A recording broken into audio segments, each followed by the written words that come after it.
பிரியமானவர்களே, இயேசு கிறிஸ்துவின் நாமத்தில் நான் உங்களை வாழ்த்துகிறேன்.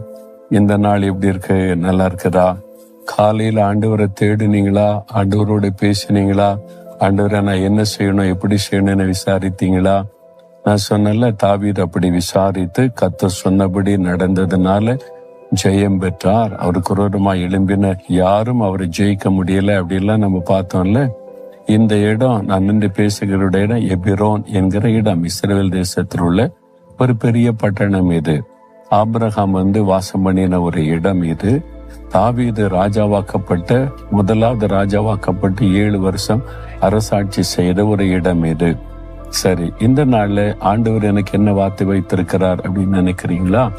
யோபுவின் புஸ்தகம் 17ஆம் அதிகாரம் 9ஆம் வசனத்துல, சுத்தமான கைகள் உள்ளவன் மேன்மேலும் பலத்து போவான். சுத்தமான கைகள் உள்ளவன் மேன்மேலும் பலத்து போவான்னா பலனடைவான், உயர்த்தப்படுவான். அதான் அதுக்கு அர்த்தம். சுத்தமான கைகள் உள்ளவன். நம்முடைய கைகள் சுத்தமா இருக்கணுமா? முக்கியமான யோசித்து பாருங்க. அரசாங்கத்துல நீங்க பணி செய்யறீங்களா? கவர்மெண்ட் ஆபீசர்ஸ பணி செய்யறீங்களா? அரசாங்கத்துல பணி செய்தா நிறைய கை ரொம்ப சுத்தங்க, அதாவது நான் லஞ்சம் வாங்குவதில்லை அப்படி சொல்றது கேட்டிருக்கீங்களா? லஞ்சம் வாங்கின என்ன அர்த்தம்? உடைய கைகள் அசுத்தமாக்கப்பட்டு விட்டது, கரைப்பட்டு விட்டதுன்னு அர்த்தம். அவங்களை எப்படி ஆண்டவர் உயர்த்த முடியும்? லஞ்சம் வாங்கினவெல்லாம் இன்னைக்கு உயர்ந்த பதவியில இருக்கிறானே, மேல் மினிஸ்ட்ரி பதவி கிடைக்குது, போஸ்ட்ல உயர்த்தப்படுகிறான், மேலும் மேலும் லஞ்சம் கொடுத்தே உயர்த்தப்படுகிறான், வாங்கிய பணம் சம்பாதிக்கிறான் அப்படின்னு நினைக்கிறீங்களா?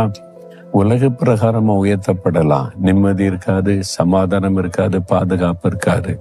ஒரு நாள் சடிதி ஒரு ஆபத்து வரும்போது அவனை தப்புவிக்க யாராலுமே முடியாது. அப்படிப்பட்ட எத்தனை சம்பவங்களை நம்ம தேசத்துல கண்கூடாக நம்ம பார்க்கிறோம். ஆனா இருதயம் சுத்தமா இருந்தா தேவன் அவன் பட்சத்துல நின்று பாதுகாப்பார், பலப்படுத்துவார், உயர்த்துவார் என்பதாகத்தான் அதுக்கு அர்த்தம். அப்போ இந்த நாள் அரசாங்கத்துல பணி செய்தா நீங்க முதலாவது தேவனுடைய ஊழியக்காரர்கள் என்பதை உணரணும். ரோமர் 13ஆம் அதிகாரத்தில் இருக்கிறது, ஜனங்களுக்கு நன்மை செய்யும்படி அவன் தேவனால் தெரிந்து கொள்ளப்பட்ட தேவனுடைய ஊழியக்காரன் என்று எழுதப்பட்டிருக்கிறாரு.